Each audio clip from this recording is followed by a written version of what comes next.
The Bureau of Corrections is but one of the attached or sub-agencies of the Justice Department. Ironically, Bucor has the authority, ascendancy, and the last word on the implementation of the controversial Republic Act 105-692, or the Good Conduct Time Allowance statute that grants early release or abbreviated sentences on inmates serving time. A matter or loophole a senior opposition senator sees could be exploited by felons convicted of heinous crimes that ought to be plugged in by a mere presidential directive.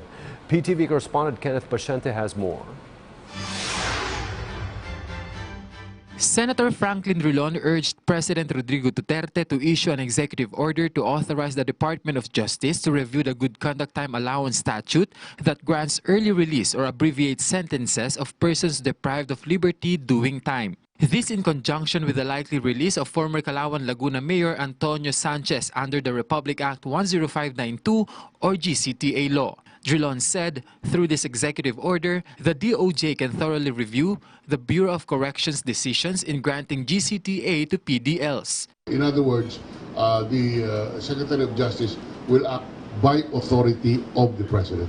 Under the Republic Act 10592, the Bucor has the final say in enforcing GCTA law to a prisoner that can substantially cut or shorten his or her years inside the jail. The DOJ doesn't have the power to reverse the Bucor's decision, even if it is parent department of the agency. But Secretary of Justice Menardo Guevara clarified that there's no need for an executive order. The Secretary explained that there's an existing department order that authorizes the Bucor Director General to release a prisoner with expired sentence, including reduced sentence, through GCTA. But Guevara reiterated that the department order also requires the approval of the Justice Secretary in the case of prisoners convicted with life imprisonment or reclusion perpetua. He also emphasized that Justice Secretary's action is considered the action of the President. The President should act personally only when granting executive clemency or pardons. Hence, in a clarificatory statement, Senator Drilon withdrew his first statement. In a message sent to the media by his office after the forum, he again backpedaled on his earlier suggestion for the issuance of an executive order. He said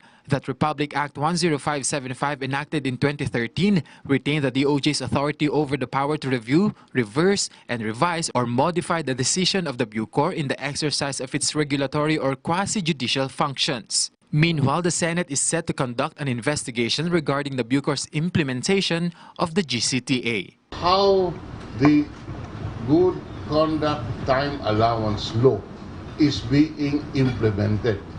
Is it implemented properly, or do we have a basis to say my corruption or my negligence in the recording of a prisoner's behavior? Kenneth Paciente for The Nation.